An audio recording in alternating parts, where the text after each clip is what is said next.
Lagalan, lagalan, lagalan, lagalan, lagalan, lagalan. So here guys ang mapa niya. Ang dami niyang entry point, ang dami niya ring papalabas. Hindi ko kabisado to, nag-iisa ko kaya sunod na ako sa mga Koreano. Bahala ka sa buhay mo, ginusto mo yan eh.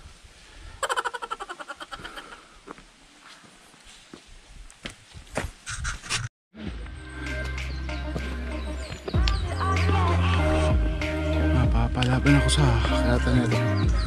Sigurong unang unang akit ko ngayong autumn kasi yung the best na akit ng bundok saka yung spring.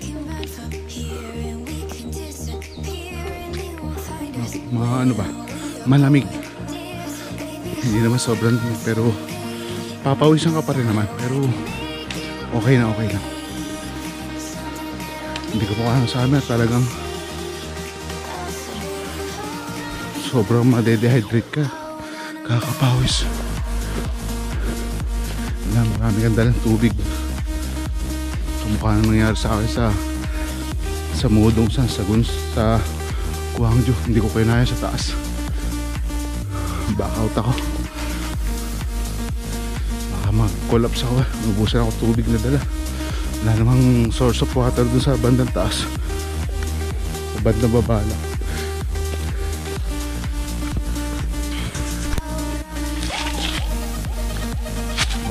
Muna tayo.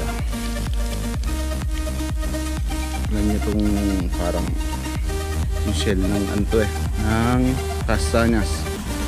Wala ng laman hanap tayo ng may laman. Puro ubos na puro wala ng laman. Tignan natin to. Wala ng laman talaga. Ito isa. Mahirap hawakan, napakatulis kasi yan. Tuyot na. Wala ng laman. Yan ang marami dito sa bundok. Pinakit ako ng ganitong autumn, talagang puro bagsak na kastaan.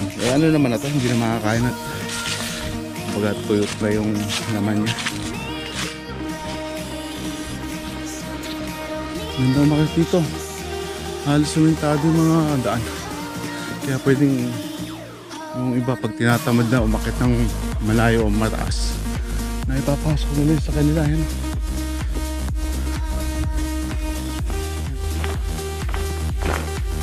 Ito may CR sa tuktok ng bundok.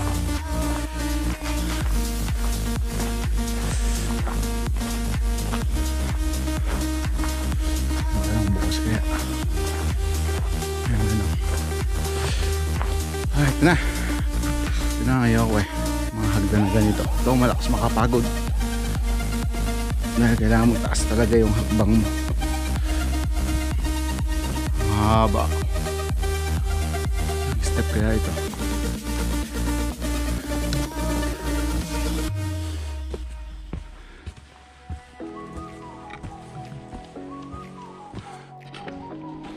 Medyo halfway through na siguro ako. Ang problema rito, paakyat, palusong, paakyat, palusong. Medyo nakakapamahinga kapag medyo lumulusong ng bahagi. Problema naman, parang lumalayo ka.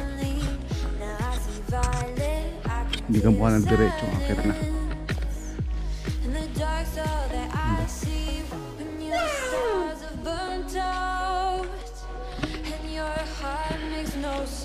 Isa sa mga natutunan kong diskarte, kung tama yung diskarte, turo rin sa akin ng Koreano. Pag ganyan mahaba ang akyate, dito ka lang mag-focus sa pinaka-stair, sa stairs. Huwag ka daw tingin ng tingin sa taas. Dahil habang tinitingnan mo raw yan, lalo ka raw napapagod. Naiisip mo, layo pa, ang taas pa.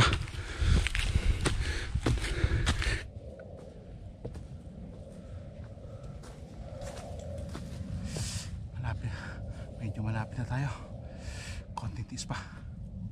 Tara.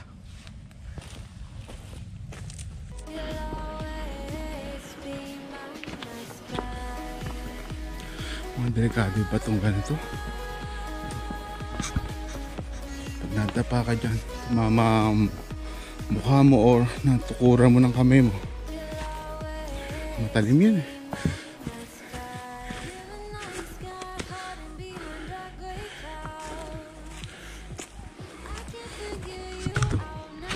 Padadala mismo. Yeah, dahan-dahan lang. Ang tatal ng ano yan.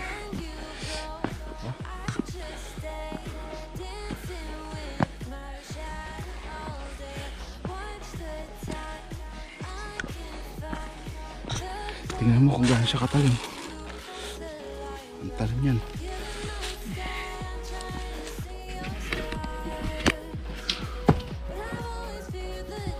Ang tarik.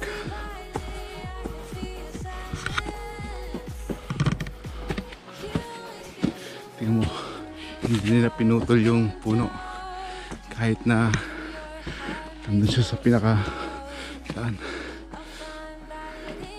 Sayang nga naman.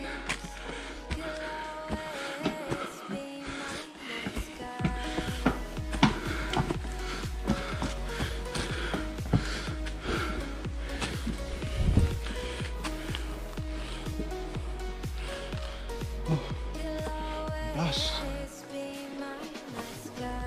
Tapos ayan pa. Anli ano?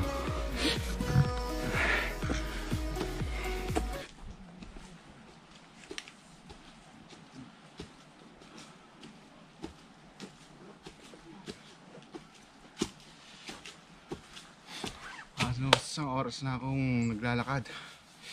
Medyo malamig. At gutom na ako. What? Konting tiyaga pa. Tara. Akit pa tayo.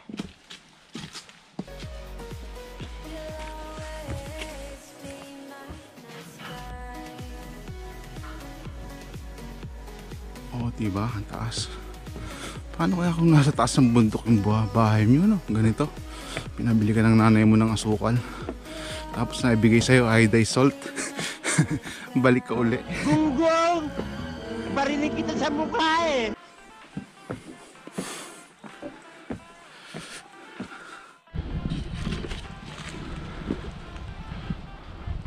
Medyo malapit-lapit na tayo.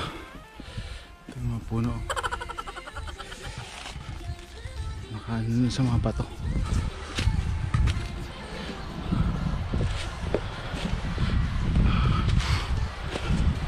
Puro bato na. Mas mahirap lang maglakad. Lakas pa ng hangin. Konti na dadaanan pa to. Nakakatakot kasi pag nadapa ka. Baka muya akong bungal. Bahala ka sa buhay mo. Ginusto mo yan eh.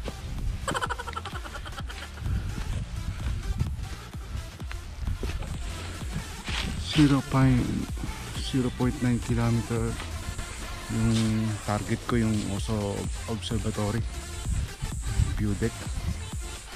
Maganda raw dun eh. Kaya sige, akit pa uli. Walang katapusang paakyat. Ay, mag-ama banding sila.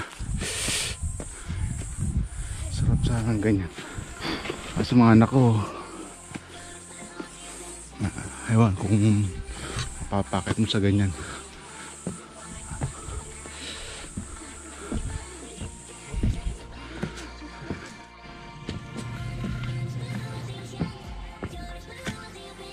Ganda ka. Pagitan ng dalawang batong malaki. Iwan nila ng daan.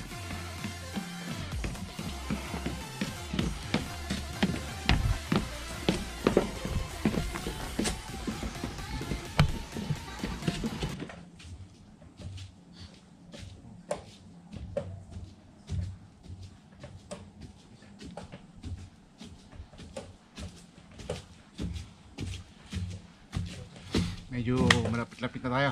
Mga ilang kembot na lang. Kaya ano pa, kembot akit na tayo.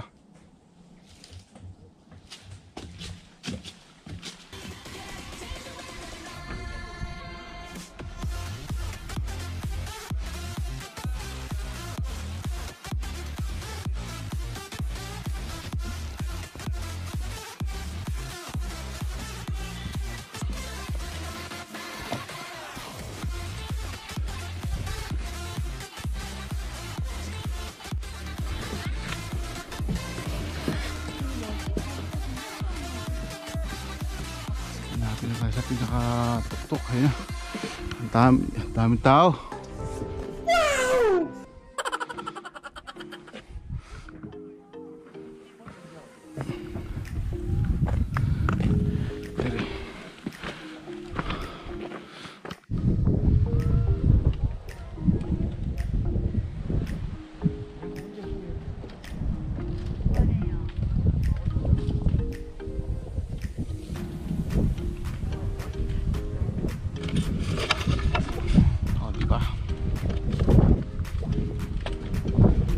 Tayo kunting kembot na lang.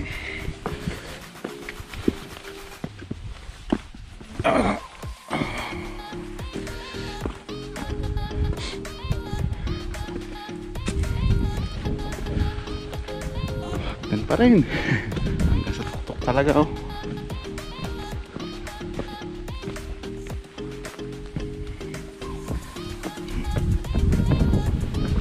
Takboy na natin. Yabang nakapamahingalit, tinakabunan.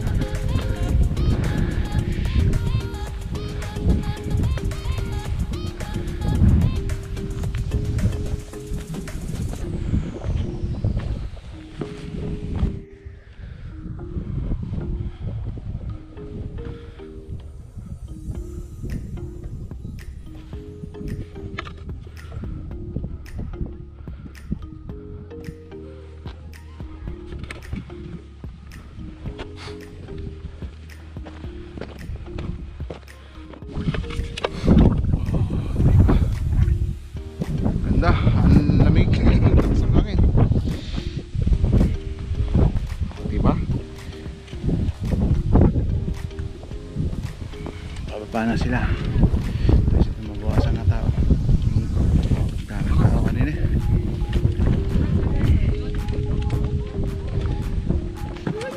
Akitin lang natin itong ating inakyat. Oso Sun or Oso Mountain, 791 meters. Tara, pahan tayo. Ay, kain muna pala. Baka hatanganin pag bumaba ng gutom.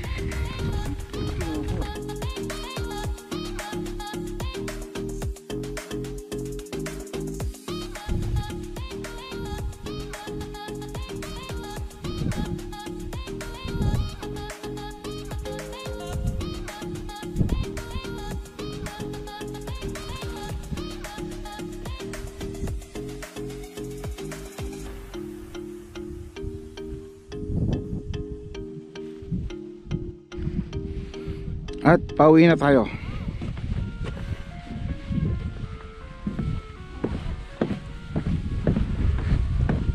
Medyo mapapabils tayo siguro pag pauwi.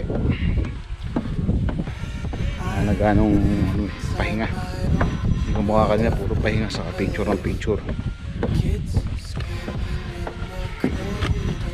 So, okay na. Diretso na tayo.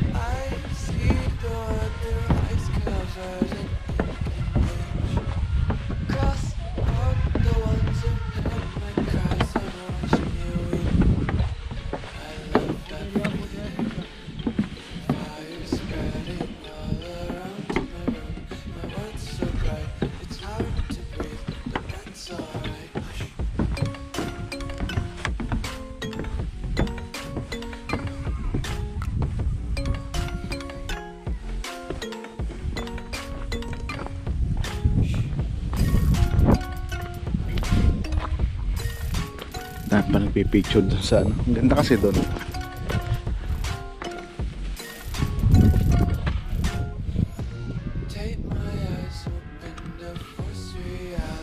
Doon siguro bandang malapit sa pinagtatrabaho ko. Pero doon tapat lang siguro, pero malayo pa. Tapat lang. Hongsong. Ang galing na gumawa niya, no? Pure talent yan. Napakahirap i-balance niya.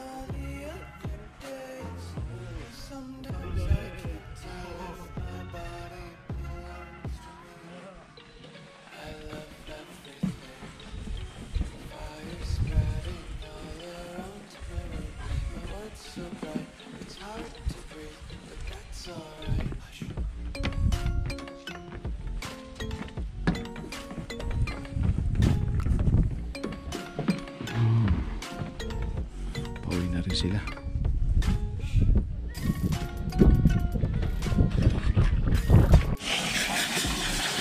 Pag galing ng bundok, kailangan mag-spray mo rito para matanggal yung mga alikabok.